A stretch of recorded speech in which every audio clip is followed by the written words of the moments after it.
নমস্কাৰ আমাৰ platform x স্কুললৈ তোমালোক সকলোকে পুনৰবাৰ স্বাগতম জনাইছোঁ আশা কৰিছোঁ তোমালোকৰ সকলোৰে পঢ়া শুনা ভালদৰে চলি আছে আহিবলগীয়া মেট্ৰিক পৰীক্ষাৰ বাবে সকলোৱে ভালদৰে নিশ্চয় প্ৰিপাৰেচন চলাই নিছা এতিয়া ইতিমধ্যে আমাৰ চেনেলটোৰ পৰা তোমালোকৰ বিভিন্ন সাবজেক্টসমূহৰ PYQ এটা সিৰিজ লৈ অহা হৈছে আৰু ঠিক তেনেকৈ ময়ো তোমালোকৰ সায়েন্সৰ যিটো কেমিষ্ট্ৰি পৰ্চন তাৰ ওপৰত এটা বিগত বছৰত আহি যোৱা কিছুমান ইম্পৰ্টেন্ট কুৱেশ্যন লৈ পিনি কিছুমান ভিডিঅ'ছ লৈ আহিছোঁ প্ৰত্যেকটো চেপ্টাৰৰ ওপৰতে ভিডিঅ'ছ বিলাক আহি আছে ইতিমধ্যে চেপ্টাৰ 2 আমি কমপ্লিট কৰিছোঁ তাৰ প্ৰায়খিনি কুৱেশ্যন চাইছোঁ তাৰ পাছতে আমি চেপ্টাৰ 3 আমাৰ যেটো ধাতু আৰু অধাতু সেই চেপ্টাৰটোৰ এটা ভিডিঅ' আছিলে আৰু বাকি থকা কুৱেশ্যনখিনি আজি আমি আজিৰ ভিডিঅ'ত কভাৰ কৰিবলৈ যত্ন কৰিম ঠিক আছে গতিকে ইয়াতে কি হৈছে মই কৈ দিও যিসকল নতুন তেওঁলোকৰ বাবে কৈ দিও এই ভিডিঅ'টোত তোমালোকৰ চোৱা হৈছে যে বিগত বছৰত অৰ্থাৎ আগৰ বছৰবিলাকত কোনখিনি কুৱেশ্যন এই চেপ্টাৰটোৰ পৰা মেইনলি আহি গৈছে সেই কুৱেশ্যন কিটা ডিসকাশন কৰা হৈছে এতিয়া এনেকুৱা নহয় যে এক্সাক্ট হেতু কুৱেশ্যনে ৰিপিট হ'ব হেতু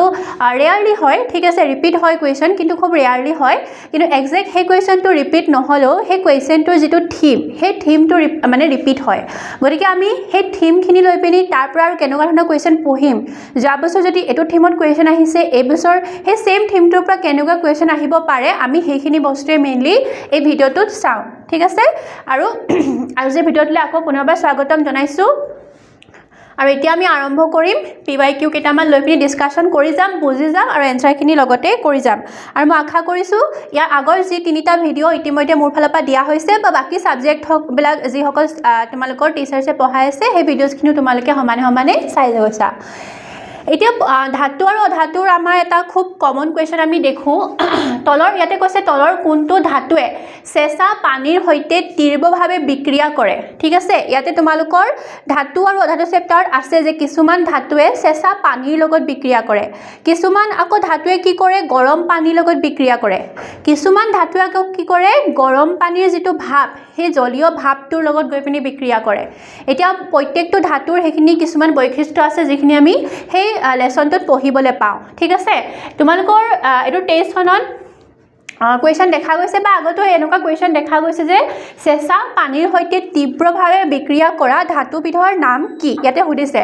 তোমালোকৰ এই বছৰ হয়তো চেঁচা পানী নাহি পিনি গৰম পানীও আহি যাব পাৰে যে গৰম পানীৰ সৈতে তলৰ কোনবিধ ধাতুৱে তীব্ৰভাৱে বিক্ৰিয়া কৰে বা গৰম পানীৰ ভাপৰ সৈতে কোনবিধ ধাতুৱে তীব্ৰভাৱে বিক্ৰিয়া কৰে লিখা এনেকৈ আহি যাব পাৰে গতিকে এনেকুৱা অপচন কিটা দিয়া থাকিব তোমালোকে শুদ্ধ উত্তৰটো তাৰ পৰা লিখিব লাগিব ঠিক আছে এতিয়া ইয়াৰে কোনবিধ ধাতুৱে চেঁচা পানীৰ লগত তীব্ৰভাৱে বিক্ৰিয়া কৰে হেতু হৈছে সোডিয়াম হয়নে সোডিয়াম পটাছিয়াম আৰু ধাতুবিলাকে কি কৰে চেঁচা পানী আমি যদি ফ্ৰিজত থোৱা বৰফ পানীৰ লগত ইহঁতক বিক্ৰিয়া কৰিবলৈ দিও ইহঁতি তৎক্ষণাতে বিক্ৰিয়া কৰিব হেতু ইহঁতৰ বৈশিষ্ট্য এতিয়া আমি সোডিয়ামৰ টুকুৰা এটা যদি এনেকৈ চেঁচা পানীত বিক্ৰিয়া কৰিবলৈ দিও তেতিয়া তৎক্ষণাতে সেই পানীত জুই লাগিব সেই সোডিয়াম টুকুৰা একদম জ্বলি উঠিব ঠিক আছে আৰু হেতু কাৰণে সাধাৰণতে সোডিয়াম আৰু পানী বিক্ৰিয়া হ'বলৈ সাধাৰণতে আমি নিজে হেতু কৰিব নালাগে আমি যদি অকমান প্ৰিকশন লৈ পিনি কৰো তেতিয়া বেছি বেটাৰ হয় কাৰণ এনেকুৱা জুইৰ পৰা দুৰ্ঘটনা হ'ব পাৰে ঠিক আছে গতিকে চেঁচা পানীৰ লগত তোমালোকে মনত ৰাখিবা সোডিয়ামে তৎক্ষণাত বিক্ৰিয়া কৰে এতিয়া ইয়াৰ পাছৰ লজিকটো কি হয় এটো সোডিয়ামৰ এটা বৈশিষ্ট্য গম পালোৱে তাৰ পাছতে আমি যদি ধাতুৰ সক্ৰিয়তা কমখন আমি মনত পেলাও মই আগৰ ভিডিঅ'ত কৈছো ধাতুৰ সক্ৰিয়তা কম হয়নে কোনবিধ ধাতু বেছি সক্ৰিয় তাত যদি আমি চাওঁ আমি তাত দেখিম সোডিয়াম পটাছিয়াম এই যিবোৰ ধাতু আছে এইবোৰ বহুত সক্ৰিয় ধাতু সক্ৰিয় মানে ইহঁতি তৎক্ষণাতে বিক্ৰিয়া কৰে বিক্ৰিয়া কৰোকে থাকে ইহঁতি ঠিক আছে বহুত উৎপতীয়া ধাতু গতিকে ইহঁতি তৎক্ষণাতে বিক্ৰিয়া কৰে সেই কাৰণে আমি টেম্পাৰেচাৰ বঢ়াব নালাগে কম টেম্পাৰেচাৰত থকা পানী অৰ্থাৎ ঠাণ্ডা পানীৰ লগত ইহঁতি তৎক্ষণাত বিক্ৰিয়া কৰি এনেকৈ জ্বলি উঠিব পাৰে গতিকে শুদ্ধ উত্তৰটো হ'ব সোডিয়াম এতিয়া ইয়াত তোমালোকৰ এটা কুৱেশ্যন থাকিব মোৰ পৰা তোমালোকে কমেন্ট ডাউন কৰিবা বিকজ এই থিমটোৰ পৰা এইকেইটা কুৱেশ্যন আহিব পাৰে যে ইয়াৰে অপচন কিটা কোনকিটা ধাতু আমি গৰম পানীৰ লগত দিলে তৎক্ষণাতে বিক্ৰিয়া কৰে আৰু গৰম পানীৰ ভাপৰ লগত অৰ্থাৎ আমাৰ যিখিনি গৰম ভাপ ওলাই পানী গৰম কৰিলে উতলা পানী গৰম কৰিলে সেই ভাপখিনিৰ লগত কোনটো ধাতুৱে তৎক্ষণাত বিক্ৰিয়া কৰে আৰু গৰম পানীৰ লগত এই কিটাৰ কোনটো ধাতুৱে তৎক্ষণাত বিক্ৰিয়া কৰে তোমালোকে কমেন্ট সেকশনত নিশ্চয় জনাবা নেক্সট কুৱেশ্যনটোলৈ আগবাঢ়িছো নেক্সট কুৱেশ্যনটোত কৈছে এটা মৌলই অক্সিজেনৰ সৈতে বিক্ৰিয়া কৰি এটা উচ্চ গলনাঙ্কৰ যৌগ উৎপন্ন কৰে এই যৌগটো পানীত দ্ৰৱণীয় আৰু এই যেটো যৌগ গঠন কৰা মৌলটোৰ নাম কি সুধিছে অৰ্থাৎ সেই মৌলটোৱে কি কৰে মৌলটোৱে কাৰ লগত বিক্ৰিয়া কৰে পানীৰ লগত বিক্ৰিয়া কৰি এটা যৌগ গঠন কৰে আৰু সেই যৌগটোৰ বৈশিষ্ট্য কি ই পানীত দ্ৰৱণীয় অৰ্থাৎ পানীত যদি আমি তাক মিহলাই দিওঁ ই দ্ৰৱীভূত হৈ যায় পানীৰ লগত সম্পূৰ্ণকৈ কি হৈ যায় মিহলি হৈ যায় তাৰ লগতে ই উচ্চ গলনাংক মানে ইয়াক গলিবলৈ হাই টেম্পাৰেচাৰ লাগে আমি বহুত বেছি তাপ দিব লাগিব তেতিয়াহে ই গলিব হয়নে তো তেনেকুৱা এটা যৌগ আমি বিচাৰিব লাগে এতিয়া যদি আমি চাওঁ প্ৰথম অপচনটো দিয়া আছে কেলছিয়াম হয়নে কেলছিয়ামে যেতিয়া সৰি ইয়াত পানী নহয় অক্সিজেন হ'ব লাগিছিলে ওকে কেলছিয়ামে যেতিয়া অক্সিজেনৰ লগত বিক্ৰিয়া কৰে তেতিয়া ই এটা অক্সাইড গঠন কৰে সেই অক্সাইডটোৰ নাম হৈছে কেলছিয়াম অক্সাইড হয়নে এতিয়া কেলছিয়াম অক্সাইডৰ যদি আমি বৈশিষ্ট্য চাওঁ ই পানীত কি হয় পানীত দ্ৰৱণীয় অৰ্থাৎ পানীত ই সম্পূৰ্ণৰূপে মিলি যায় তাৰ লগতে ই এটা কি হয় উচ্চ গলনাংক বিশিষ্ট যৌগ তাৰ মানে ইয়াক গলাবলৈ আমি বহুত বেছি টেম্পাৰেচাৰ দিব লাগে ঠিক আছে তো কেলছিয়াম অক্সাইড এটা উচ্চ গলনাংক বিশিষ্ট হয় লগতে ই কি হয় পানীত দ্ৰৱণীয় হয় গতিকে শুদ্ধ উত্তৰটো কেলছিয়াম অক্সাইডে হ'ব ঠিক আছে মানে শুদ্ধ যেটো মৌল হেতু হ'ব আমাৰ কেলছিয়াম এটা বাকি মৌলকেইটা কিয় নহয় ইহতি অক্সিজেনৰ লগত যৌগ গঠন নকৰে নেকি আমি হেতু চাম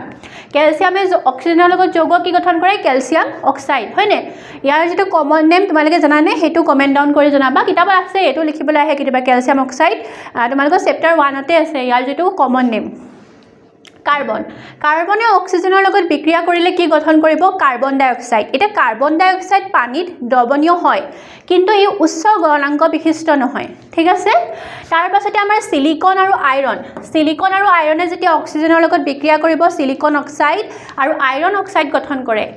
ঠিক আছে সিলিকন অক্সাইড আৰু আইৰন অক্সাইড এই দুইটাই পানীত দ্ৰৱণীয় নহয় মানে ইহঁতে পানীত মিহলি নহয় গতিকে এই দুইটা অশুদ্ধ হ'ব হয়নে শুদ্ধটো কি হ'ব কেলছিয়াম কাৰণ তাৰ লগতে মিলিছে ই যেতিয়া কেলছিয়াম অক্সাইড গঠন কৰে সেই অক্সাইডটো পানীটো দ্ৰৱণীয় হয় লগতে উচ্চ গলনাংক বিশিষ্টও হয় তো এনেকৈ আমি চাব লাগিব তাৰ পাছত তোমালোকৰ সংকৰ ধাতু এইটো এটা খুব ইম্পৰ্টেন্ট তোমালোকৰ থিম হয় সংকৰ ধাতুৰ ওপৰত তোমালোকৰ কোৱেশ্চন অহাৰ বহুত চান্সেছ আছে সংকৰ ধাতু কি হয় যেতিয়া আমি দুই বা ততোধিক ধাতু লগাই পিনি আমি নতুন এবিধ ধাতু গঠন কৰোঁ তেতিয়া আমি সেই ধাতুবিধক কি বুলি কওঁ সংকৰ ধাতু বুলি কওঁ হয়নে এতিয়া তলত দি আমাক সুধিছে যে কপাৰ আৰু টিন মিক্স কৰিলে আমি তলৰ কোনবিধ সংকৰ ধাতু পাম সুধিছে তোমালোকে কেবাবিধো সংকৰ ধাতু চাই থবা আৰু কি ধাতু লগাই সেই সংকৰ ধাতুবিধ গঠন কৰা হৈছে হেতু চাই থবা হেতু যে তোমালোকৰ থিম মুঠতে সংকৰ ধাতুৰ ওপৰত পঢ়ি থবা এটা কপাৰ আৰু টিন এই দুটা মিক্স কৰিলে আমি কি পাওঁ তোমালোকে সকলোৱে নিশ্চয় জানা আমি পাওঁ আমাৰ ব্ৰঞ্জ যিবিধ সংকৰ ধাতু হেবিধ পাওঁ হয়নে তাৰ পাছৰটো কি আছে বাকি কিটাটো অশুদ্ধ হয় পাছৰটো কি আছে ব্ৰাছটো আমি কেনেকৈ পাওঁ কপাৰ আৰু জিংক লগালে আমি যেটো সংকৰ ধাতু পাওঁ হেতু আমি কি বুলি কওঁ হেতুক আমি ব্ৰাছ বুলি কওঁ তাৰ পাছৰটো আছে সোল্ডাৰ হয়নে সোল্ডাৰটো কিহৰ সংকৰ ধাতু তোমালোকৰ মনত পৰিছে নে সোল্ডাৰটো lead আৰু টিনৰ ঠিক আছে lead আৰু টিন মিহলি কৰিলে আমি কি পাওঁ সোল্ডাৰ পাওঁ এটা সংকৰ ধাতু হয়নে তাৰ পাছতে এমালগামটো কিহৰ সংকৰ ধাতু তোমালোকে হেতু কমেন্টত মোক জনাবা ঠিক আছে গতিকে ইয়াতে এটাতে আমি কেবাটাও চাই থব লাগিব ব্ৰঞ্জটো কি ধাতু লাগি গঠন হয় ব্ৰাছটো কি লাগি গঠন হয় সোল্ডাৰটো কি ধাতু লাগি গঠন হয় এমালগাম কি ধাতু লাগি গঠন হয় গোটেইকেইটা আমি জানি থব লাগিব কোৱেশ্চন মানে কোনোবা এটাৰ পৰা আহি যাব পাৰে নেক্সট কোৱেশ্চনটো হৈছে চিনাবাৰ তলৰ কোনটো ধাতুৰ আকৰিক এটা ধাতুৰ আকৰিক তোমালোকে নিশ্চয় পঢ়িছা ধাতুৰ আকৰিকত কি থাকে ধাতুটোৰ বাহিৰেও কিছুমান অশুদ্ধি মিহলি হৈ থাকে যিখিনি আমি অতৰাই পিনি সেই যেটো সাফা ধাতু বা পৰিষ্কাৰ ধাতুবিৰ আমি উলিয়াব লাগে হয়নে এতিয়া ইয়াতে হৈছে চিনাবাৰ তলৰ কোনটো ধাতুৰ আকৰিক কাৰ আকৰিক হয় চিনাবাৰটো পাৰা বা মাৰ্কিউৰি বুলি যাক আমি অসমীয়াত কওঁ তো পাৰাৰ কি হয় মাৰ্কিউৰি ইংলিছত কোৱা হয় তো পাৰা বা মাৰ্কিউৰিৰ যেটো আকৰিক হেতুক আমি কি বুলি কওঁ চিনাবাৰ বুলি কওঁ তেনেকৈ বেলেগ ধাতুৰ আকৰিক বিলাকক কি বুলি কয় আয়ৰণৰ যেটো আকৰিক হেতু আমি কি বুলি কওঁ জিংকৰ আকৰিকটো কি বুলি কওঁ সেই বস্তুকিটা মনত থবা হেতু তোমালোকৰ থিম ঠিক আছে থিমটো কি যে আমি আকৰিকখিনি ভালকে পঢ়িম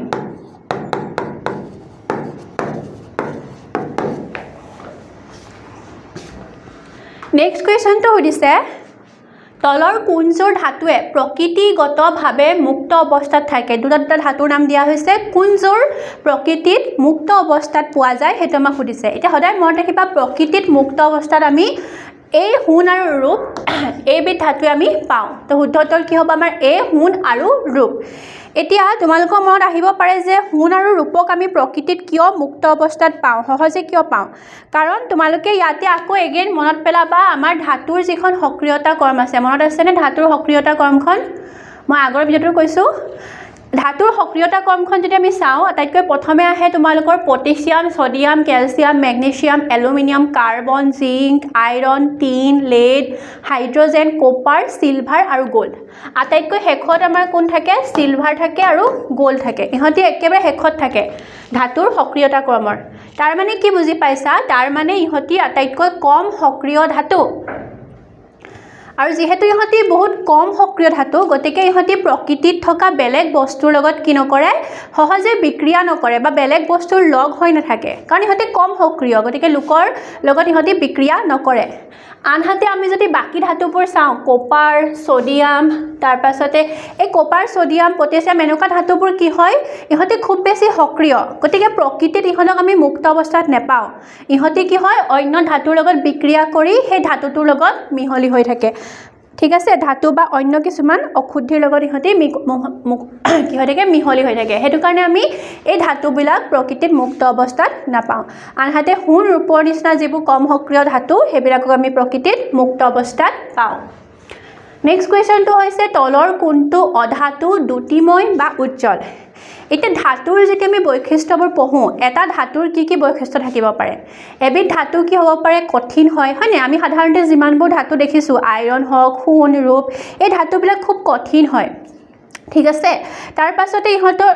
আমি আৰু এটা দেখিছোঁ যে ইহঁতি ঘাত সহনশীল যিমানে আমি কোবাই থাকোঁ ইহঁতি পাতল হৈ গৈ থাকে হয় নাই তেনেকৈ আমি সোণটো কোবাই সোণৰ অলংকাৰ বনাওঁ তাৰ পাছতে আমি আৰু এটা পাইছিলোঁ ধাতৱ দ্যুতি বুলি হয় নাই ধাতৱ দ্যুতি তোমালোকে যদি মনত পৰিছে তো ধাতৱ দ্যুতি বুলি এটা আমি ৱৰ্ড পাইছিলোঁ তাৰ মিনিংটো হৈছে এই যে ধাতুবিলাক চিকমিকাই থাকে ধাতু বুলি ক'লে আমাৰ মনলৈ সাধাৰণতে কি আহে সোণ ৰূপ আহে আৰু সোণ ৰূপ কেনেকুৱা একদম চিকমিকাই থাকে হয় নাই এটা নিজৰ চিকমিকনি আছে ঠিক আছে এতিয়া সোণৰ অলংকাৰ পিন্ধিলে দেখিলে মানে দূৰৰ পৰা আমাৰ একদম চকুত ছাট মৰি ধৰে একদম চিকমিকাই থাকে হয় নাই তো ধাতুৰ সেই গুণটোক আমি কি বুলি কওঁ ধাতৱ দ্যুতি বুলি কওঁ ঠিক আছে এতিয়া আমি নেক্সট আহোঁ অধাতুবিলাকৰ ওচৰলৈ অধাতুবিলাক সাধাৰণতে কি হয় ধাতৱ দ্যুতি সম্পন্ন নহয় তাৰ মানে অধাতু যিবিলাক আছে সেই অধাতুবিলাক সাধাৰণতে জিকমিকাই নাথাকে ঠিক আছে তোমালোকে যিকোনো অধাতু চাব পাৰা হয় নাই যিকোনো এটা গেছ চাব পাৰা সেই গেছবিলাকৰ সাধাৰণতে এনেকুৱা জিকমিকনি গুণটো নাই কিন্তু ইয়াতে এটা এক্সেপশ্যন আছে আৰু সদায় তোমালোকৰ কেমেষ্ট্ৰি এক্সেপশ্যনৰ পৰাই কুৱেশ্যন আহে ঠিক আছে তোমালোকৰ এতিয়া থিমটো কি কোনটো থিম আমি বস্তুবিলাক চাব লাগিব যিবিলাক এক্সেপশ্যন হয় বেলেগতকৈ বেলেগ হয়নে যেনেকৈ আজি কম্পিটিশ্যনৰ যুগ হয়নে গতিকে কম্পিটিশ্যনৰ যুগত সকলোৱে ভালকৈ পঢ়িছে সকলোৱে ভালকৈ প্ৰিপেৰেশ্যন কৰিছে আৰু আমি কি কৰিব লাগিব আমি বেলেগতকৈ কিবা এটা বেলেগ প্ৰেজেণ্ট কৰিব লাগিব হয়নে তেতিয়াহে কি হ'ব বেলেগতকৈ বেলেগ হ'লেহে আমি আগবাঢ়ি যাব পাৰিম বা আমাক গুৰুত্ব দিব হয়নে আজিৰ যুগটোৱে ঠিক তেনেকৈ ইয়াতো সেই একেই পৰীক্ষাটো তোমালোকৰ যিকেইটা এক্সেপশ্যন থাকে যিকেইটা বেলেগ ধাতুতকৈ বা বেলেগ অধাতুতকৈ বেলেগ যিকেইটা আমি মৌল পাম সেইকেইটাক আমি বেছি গুৰুত্ব দিম কাৰণ কুৱেশ্যন সেইকেইটাৰ পৰা আহিব ঠিক আছে এতিয়া আমাৰ যেটো অধাতুটোৰ নাম কি আয়োডিন এতিয়া চাবলৈ গ'লে অধাতুবিলাক জিকমিকাই নাথাকে কিন্তু আমাৰ আয়োডিনটো দেখিছানে এনেকৈ জিকমিকাই থাকে দেখিবলৈ এক ধাতুটোৰ নিচিনা লাগিছে কিন্তু এই ধাতু নহয় ই এবিধ অধাতু যাৰ নাম আয়োডিন গতিকে শুদ্ধটো কি হ'ব আয়োডিন বাকি অক্সিজেন নাইট্ৰজেন সালফাৰ এইকেইটা গেছ হয় এইকেইটাৰ ধাতৱ দ্যুতি নাই বা জিকমিকনি নাই ঠিক আছে নেক্সট কুৱেশ্যনলৈ আগবাঢ়িছোঁ ইয়াতে কৈছে এনে এবিধ ধাতুৰ নাম লিখা যাক কটাৰীয়ে সহজে কাটিব পাৰি এগেইন মই কৈছোঁ বেলেগতকৈ বেলেগ সেইকেইটা আমি ভালকৈ মনত ৰাখিব লাগিব হয়নে এতিয়া বেলেগতকৈ বেলেগ কি হয় ধাতুবিলাক সাধাৰণতে কি হয় ধাতু বুলি ক'লে আমি তাৰ এটা বৈশিষ্ট্য কি পঢ়োঁ ধাতুবিলাক সাধাৰণতে কি হয় কঠিন হয় হয়নে কঠিন হয় তুমি সোণ ৰূপ বা আইৰণ ধাতু এটুকুৰা তোমাক যদি মই দি দিওঁ তোমালোকে ধাতু টুকুৰা এনেকৈ কেক কটাৰ নিচিনা মাজে মাজে কটাৰীখন লৈ পিনি দুপিচকৈ কাটিব নোৱাৰা কিন্তু ইয়াতো কিছুমান এক্সেপশ্যন আছে বেলেগতকৈ বেলেগ আছে যেনেকৈ আমাৰ ছডিয়াম বা পটেছিয়ামৰ নিচিনা ধাতুবোৰ এই ধাতুবোৰ কিয় বেলেগ হয় ইহঁতৰ যেটো কঠিনতা হেতু ইমান নাই ইহঁতি কোমল হয় সাবুন এটুকুৰা যেনেকুৱা কোমল তেনেকুৱা কোমল হয় ইহঁতি আৰু সাবুন টুকুৰা আমি যেনেকৈ কটাৰীয়ে পিস পিসকৈ কাটিব পাৰো আমি সোডিয়াম পটেছিয়াম এই ধাতুবোৰ পিস পিসকৈ আমি কাটিব পাৰো গতিকে শুদ্ধ উত্তৰ কি হ'ব আমাৰ সোডিয়াম পটেছিয়াম থাকিলে পটেছিয়ামো হ'ব ঠিক আছে তো এইটা মনত ৰাখিবা না তোমালোকে দেখিলাই এক্সেপশনৰ পৰা বহুত কোৱেশ্চন আহিছে বেলেগতকৈ বেলেগ হ'ব লাগিব গতিকে আমাৰ প্ৰিপাৰেচনটো কি হ'ব লাগিব অন্যতকৈ অলপ বেলেগ হ'ব লাগিব আৰু হেতু তোমালোকক এক্স স্কুলে প্ৰভাইড কৰি আহিছে হয়নে হেতু কাৰণে আজিৰ ভিডিওটো তোমালোকলৈ মই এনেকুৱা এখন তালিকাও লৈ আহিছো য'ত এই গোটেই এই ধাতু চেপ্টাৰটোত যিমানখিনি এক্সেপশন আছে কাৰণ মই যেতিয়া PYQ খিনি চাইছো ভালকৈ তেতিয়া দেখিছো যে এক্সেপশনৰ পৰা কোৱেশ্চন আহিছে আৰু এটা বহুত ইম্পৰ্টেন্ট থিম হয় এক্সেপশনৰ পৰা কেমিষ্ট্ৰিত কোৱেশ্চন আহিব ঠিক আছে গতিকে মই কি কৰিলো তোমালোকৰ এই ধাতু চেপ্টাৰটোত যিমানখিনি এক্সেপশন আছে বা অকমান বেলেগ বৈশিষ্ট্য দেখুৱা যিমানখিনি মৌল আছে গোটেইখিনিক মই এনেকৈ টেবুল আকৃতিত দি দিছো যাতে তোমালোকৰ সুবিধা হয় ঠিক আছে এতিয়া আমি চাম কোনবিলাক ধাতুৰ প্ৰপাৰ্টি বেলেগতকৈ বেলেগ এতিয়া প্ৰথম যদি আমি চাওঁ সকলো ধাতু সাধাৰণ উষ্ণতাত কি হয় কঠিন হয় ঠিক আছে সোণ ৰূপ বা আমাৰ ঘৰত যিমান এলুমিনিয়াম আছে আইৰণৰ যিমানবোৰ বস্তু আছে আমি যদি চাওঁ প্ৰত্যেকবিলাক কঠিন অৱস্থাত আছে হয়নে সকলো ধাতুৱে কঠিন অৱস্থাতে আছে কিন্তু এনেকুৱা এবিধ ধাতু আছে যাক আমি পাৰা ইংৰাজীত কওঁ মাৰ্কিউৰি হয়নে এই পাৰা বা মাৰ্কিউৰি ধাতুবিধ সাধাৰণ উষ্ণতাত অৰ্থাৎ আমাৰ ৰুম টেম্পাৰেচাৰত কি অৱস্থাত থাকে ই জুলীয়া অৱস্থাত থাকে ই লিকুইড অৱস্থাত থাকে ঠিক আছে আমি এটা সোণ ৰূপ আমি কেতিয়াবা নৰ্মেল কন্ডিশনত মানে তাপ নিদিয়াকৈ নৰ্মেল টেম্পাৰেচাৰত আমি সোণ বা ৰূপক আমি জুলীয়া অৱস্থাত দেখো জানো নেদেখো কোন ধাতুকে নেদেখো আমি এক্সেপ্ট পাৰা ঠিক আছে তো গতিকে আমি মনত ৰাখিব লাগিব পাৰা ব্যৱহাৰ তোমালোকে জানা যদি ক'বাচোন আমি জ্বৰ যেতিয়া উঠে আমি এবিধ সঁজুলি ব্যৱহাৰ কৰোঁ সঁজুলিবিধৰ নাম তোমালোকে কমেণ্ট ডাউন কৰিবা আৰু আমি সেই সঁজুলিবিধত কি হয় পাৰা ব্যৱহাৰ কৰোঁ তাতো তোমালোকে পাৰাটো জলীয়া অৱস্থাতে দেখিবা ঠিক আছে নেক্সট তোমালোকৰ এক্সেপশনটো হৈছে সাধাৰণতে ধাতুসমূহ কি হয় উচ্চ গলনাংকযুক্ত হয় তাৰ মানে ধাতুবিলাক গলাবলৈ আমি এটা যদি সোণাৰীয়ে সোণৰ অলংকাৰ এটা বনাব বিচাৰিছে প্ৰথমে তেওঁ কি কৰিব সেই সোণখিনি গলাব এতিয়া যেতিয়া আমি ধাতু এবিধ গলাব বিচাৰিম তেতিয়া আমি বহুত বেছি টেম্পাৰেচাৰ দিব লাগে হেতুকে তেতিয়া আমি কি বুলি কম যে গলনাংক বহুত উচ্চ হয়নে কিন্তু গেলিয়াম বা সিজিয়াম এইবিলাকৰ গলনাংক ইমানেই কম যদি আমি ধাতুবিধ হাতৰ তলতো লওঁ গলি নাইকিয়া হৈ যায় ইহঁতৰ গলনাংক কি হয় একেবাৰে কম কঠিনতাটো আমি গম পালোৱে যে ধাতুবিলাক সাধাৰণতে কঠিন হয় কিন্তু লিথিয়াম সোডিয়াম পটেছিয়াম এই ধাতুবিলাক ইমানেই কোমল এটুকুৰা সাবুনৰ নিচিনা কোমল আৰু কটাৰী আমি সহজে সিহঁতক কাটিব পাৰোঁ ওকে নেক্সট তোমালোকৰ এইটো আমি পঢ়িছিলোঁ যে দুটি ধাতৱ দুটি সাধাৰণতে ধাতুবিলাকৰ থাকে হয়নে জিকমিকনি সাধাৰণতে ধাতুবিলাকৰ থাকে অধাতু নাথাকে কিন্তু এবিধ অধাতু যেনে আয়োডিন ইও জিকমিকাই থাকে ইয়াৰো দুটি আছে নেক্সট বিদ্যুতৰ পৰিবাহিতা সাধাৰণতে যিবিলাক অধাতু হয় সেইবোৰ বিদ্যুতৰ কুপৰিবাহী মানে ইহঁতৰ মাজেৰে বিদ্যুৎ পৰিবাহিত হ'ব নোৱাৰে বিদ্যুৎ পাৰ হৈ যাব নোৱাৰে গতিকে ইলেক্ট্ৰিচিটি যিবিলাক কাম সেইবিলাকত অধাতু ব্যৱহাৰ নহয় ধাতুবিলাক ব্যৱহাৰ হয় সাধাৰণতে কিন্তু ইয়াতো এক্সেপশন আছে এটা গ্ৰেফাইট যেটোক আমি কি বুলি কওঁ কাৰ্বনৰ এটা ৰূপ বুলি কওঁ কাৰ্বন চেপ্টাৰত পঢ়িছা চাগে তো গ্ৰেফাইট কি হয় ই যদিও অধাতু ই বিদ্যুতৰ কিন্তু সুপৰিবাহী হয় তো কোৱেশ্চন এনেকৈ আহি যাব পাৰে তাৰ পিছতে মোস্ট ইন্টাৰেষ্টিং হৈছে এবিধ অধাতু সাধাৰণতে অধাতুবিলাক বেছিভাগ গেছেই থাকে নাইট্ৰজেন কাৰ্বন তাৰ পিছত সালফাৰ এনেকুৱা গেছবিলাককে আমি অধাতু বুলি কওঁ কিন্তু এবিধ অধাতু আছে যিটো কাৰ্বনৰ এটা ৰূপ হয় হেতু হৈছে হীৰা ঠিক আছে তোমালোকে সকলোৱে গম পাইছলানে যে হীৰা এবিধ ধাতু নহয় ঠিক আছে আমি যে ইমান ফেমাস অলংকাৰ হিচাপে হয় না অলংকাৰ বনাবলৈ হৈছে হীৰা আমি ব্যৱহাৰ কৰোঁ কিন্তু হীৰা এবিধ ধাতু নহয় হীৰা এবিধ অধাতু হয় ই কাৰ্বনৰ এটা ৰূপ হয় কাৰ্বন কি হয় এবিধ গেছ আৰু এই কাৰ্বনৰ এটা বহুৰূপ আমি কি পাওঁ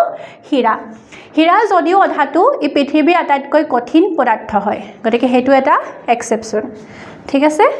তো এইখিনি তোমালোকে চাবা এতিয়া অকমান আমি 2-3 মাৰ্কছৰ কোৱেশ্চন কেইটামান চাই যাম ঠিক আছে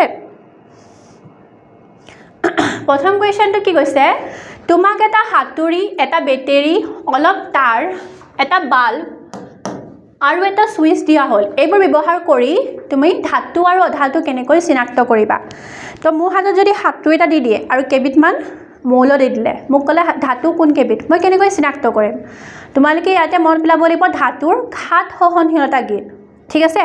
ধাতুৰ ঘাত সহনশীলতা গুণ আমি যদি ধাতু এবিধ মৰিয়াই থাকো হাতুৰিয়ে মাৰি থাকো যিমান মাৰি থাকো ধাতুবিধ চেপেটা হৈ গৈ থাকিব হয়নে ঘাত সহিব পাৰে এই যে মৰিয়াই আছো ঘাত দি আছো এটো সহিব পাৰে গতিকে ধাতুৰ এই ঘাত সহনশীলতা গুণটো আছে গতিকে প্ৰথমে মই হাতুৰিটো ব্যৱহাৰ কৰি চাম যদি বস্তুটো ভাঙি যোৱা নাই ঘাতটো সহিব পাৰিছে তেতিয়া হলে হি কি হ'ব ধাতু মই যদি মাটি টুকুৰা লৈ পিনি মাৰি আছো হাতুৰিয়ে মাটি টুকুৰা ভাঙি মেলি গুৰি হৈ যাব হয়নে চেপেটাটো নহয় মাটি টুকুৰা হয়নে বা ইটা টুকুৰা যদি মই মাৰি আছো হাতুৰি লৈ পিনি ইটা টুকুৰা কি হৈ যাব গুৰি হৈ যাব ভাঙি মেলি গতিকে হেবোৰ ঘাত সহনশীল নহয় তাৰ মানে হেবিলাক ধাতু নহয় আৰু যদি ধাতু হয় তেতিয়া হলে আমি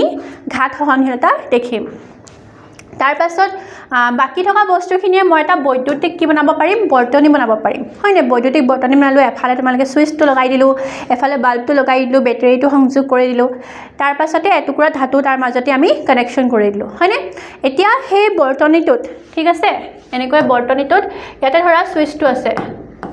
ইয়াতে বেটাৰীটো আছে ঠিক আছে ইয়াতে মই এটা বাল্ব লগাই দিছো আৰু এডখৰ ধাতু লগাই দিছো তাৰ পিছতে মই সুইচটো যদি অন কৰি দিলো যদি কাৰেন্ট এই মৌলটোৰ মাজেৰে পাৰ হৈছে তেতিয়া হলে কি ধাতু হয়নে আৰু বাল্বটো যদি জ্বলি উঠিছে তেতিয়া হলে আমি তাক ধাতু বুলি কম কিন্তু ইয়াতো আমি যদি কেনেবাকৈ গ্ৰেফাইট ব্যৱহাৰ কৰিছো গ্ৰেফাইট অধাতু হলেও তাৰ মাজেৰে বিদ্যুৎ পাৰ হৈ যাব গতিকে এনেকুৱা ধৰণৰ আমি এক্সপেৰিমেন্টবিলাক লিখিব পাৰো তাৰ পাছৰ কোৱেশ্চনটো আমি চাম থাৰ্মিট বিক্ৰিয়া কি ৰেলৰ চিৰি ভঙা বা ভঙা মেচিনৰ জোৰা লগাবলৈ ব্যৱহাৰ কৰা ৰাসায়নিক সমীকৰণটো লিখা এইটো বহুত আহে থাৰ্মিট বিক্ৰিয়াটো বহুত ইম্পৰ্টেন্ট হয় থাৰ্মিট বিক্ৰিয়াটো বেলেগ একো নহয় আমি যেতিয়া আইৰন অক্সাইড আৰু এলুমিনিয়ামৰ মাজত বিক্ৰিয়া কৰাও কাৰ মাজত আইৰন অক্সাইড আৰু এলুমিনিয়ামৰ মাজত বিক্ৰিয়া কৰাও তেতিয়া সেই বিক্ৰিয়াটোত কি হয় বহুত বেছি পৰিমাণে তাপ উৎপন্ন হয় এটো এটা কি বিক্ৰিয়া মনত পৰিছেনে তাপবৰ্জী বিক্ৰিয়া অৰ্থাৎ আইৰন অক্সাইড আৰু এলুমিনিয়ামৰ মাজত বিক্ৰিয়াৰ ফলত বহুত বেছি কি উৎপন্ন হয় তাপ উৎপন্ন হয় আৰু ইমানেই বেছি তাপ উৎপন্ন হয় এই বিক্ৰিয়াৰ ফলত আমি যেটো আইৰন পাম সেই আইৰনটো আমি কি অৱস্থাত পাম গলিত অৱস্থাত পাম তাৰ মানে ইমানেই বেছি তাপ উৎপন্ন হয় যে এই আইৰনক একেবাৰে গলাই দিয়ে ঠিক আছে আৰু এইটো এটা কি বিক্ৰিয়া অপহৰণ বিক্ৰিয়া হয়নে দেখিছানে আইৰনক অপহাৰিত কৰিছে তাৰ যৌগৰ পৰা এলুমিনিয়ামে হয়নে তো আমি এই বিক্ৰিয়াটোকে থাৰ্মিট বিক্ৰিয়া বুলি কওঁ এটা এই বিক্ৰিয়াটো বহুত ইম্পৰ্টেন্ট কিয় ইম্পৰ্টেন্ট এই বিক্ৰিয়াটো কেতিয়া ব্যৱহাৰ কৰা হয় যেতিয়া ৰেল লাইন ভাঙি যায় বা কিবা এটা লোহাৰ মেচিন বা কিবা এটা মেচিন তেনেকুৱা ধাতুৰ মেচিন ভাঙি গ'ল তেতিয়া আমি সেই ভঙা অংশ জোৰা লগাবলৈ আমি এই ধাতুটো ব্যৱহাৰ কৰো ইয়াত যিখিনি গলিত আইৰন এই গলিত আইৰনখিনি ধাতু জোৰা লগাবলৈ ব্যৱহাৰ কৰা হয় তাৰ পাছত তোমালোকৰ এটোটো মোষ্ট ইম্পৰ্টেন্ট থিম হয়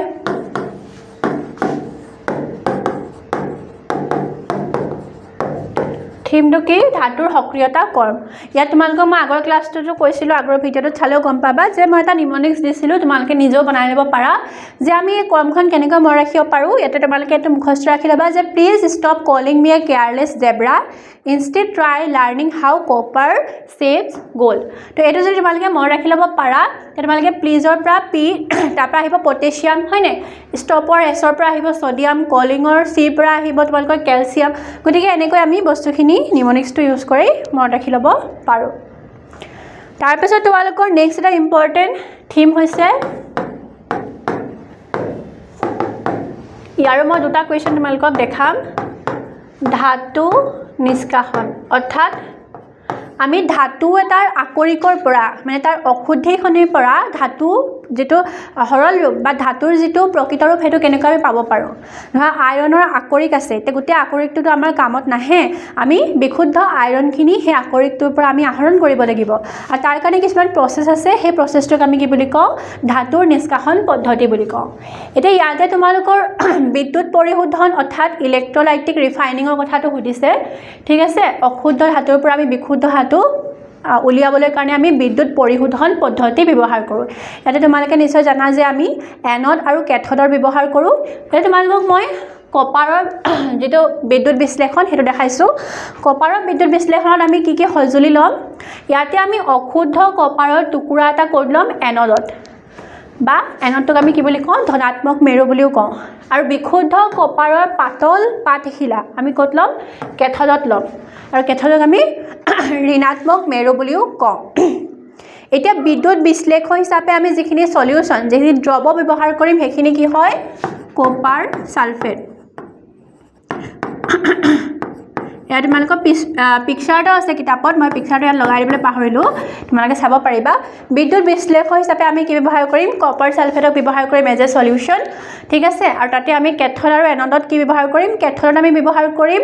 বিশুদ্ধ কপাৰৰ পাতল পাতশিলা আৰু অশুদ্ধ কপাৰ আমি এনডত ৰাখিম তাৰ পাছতে আমি যেতিয়া বিদ্যুৎ বিশ্লেষকৰ মাজেদি আমি সেই প্ৰক্ৰিয়াটো যেতিয়া বিদ্যুৎ পৰিবাহিত হ'বলৈ দিম তেতিয়া আমি দেখিম যে এনডত থকা অশুদ্ধ কপাৰখিনি গলি গৈছে কি হিচাপে ওলাই গৈছে গলি কপাৰৰ আয়ন হিচাপে ওলাই গৈছে আৰু ঠিক সমপৰিমাণৰ বিশুদ্ধ কপাৰ গৈ পিনি ক'ত জমা হৈছে কেথডত ইয়াতে মোষ্ট ইম্পৰ্টেণ্ট তোমালোকে ৰিয়েকশ্যনটো দেখাই দিবা এনডত কোনটো ৰিয়েকশ্যন হৈছে তাত কেনেকৈ কপাৰৰ আয়নটো আঁতৰি গৈছে সেইটো দেখাই দিবা আৰু কেথডত ধুনীয়াকৈ তোমালোকে ৰিয়েকশ্যনটো দেখাই দিবা ঠিক আছে আমি কেথডত আমি কি পাম বিশুদ্ধ কপাৰখিনি পাম সেইটো তোমালোকে কেতিয়াবা কুৱেশ্যনত আহে বিদ্যুৎ বিশ্লেষকত আমি কেথড নে এনডত আমি বিশুদ্ধ কপাৰখিনি পাওঁ ক'ত পাওঁ আমি কেথডত হ'লে বিশুদ্ধ কপাৰখিনি পাম তাৰ পাছতে যিখিনি দ্ৰৱীভূত নোহোৱা অশুদ্ধি মানে সেই সলিউশ্যনটোত যিখিনি অশুদ্ধি মিহলি নহয় সেইখিনি ৰৈ যাব আৰু সেই ৰৈ যোৱাখিনিক আমি কি বুলি কওঁ সেইখিনি কওঁ এনড বোকা বুলি কওঁ ঠিক আছে কেতিয়াবা তাতে সোণ ৰূপ সেইবিলাকো পোৱা যায় এনড বোকাত ঠিক আছে কেতিয়াবা এনড বোকা কি হয় এইটো লিখিবলৈ আহে ঠিক আছে এনড বোকা কি হয় লিখিবলৈ আহিলেও লিখি দিবা এটা তোমালোকৰ ধাতুৰ নিষ্কাশনৰ পৰা আৰু এটা ইম্পৰ্টেণ্ট কুৱেশ্যন এটা দেখাই দিছোঁ মই তাপজাৰণ আৰু দগ্ধীকৰণ কি হয় দগ্ধীকৰণ আৰু তাপজাৰণ কি হয় দুইটা তোমালোকে চাব পাৰিবা আৰু গোটেইকেইটা উদাহৰণো দি দিবা তোমালোকে অকল উদাহৰণ দিবলৈ কৈছে বুলি দিলেই নহ'ব যদি কোৱা নাই তেতিয়াও তোমালোকে দিবলৈ চেষ্টা কৰিবা ঠিক আছে আজিৰ ভিডিঅ'টো ইমানতে আমি সামৰি মাৰিছোঁ এনেকুৱা পুনৰ এটা ভিডিঅ'লৈ পুনৰবাৰ তোমালোকৰ মাজলৈ আহিম ধন্যবাদ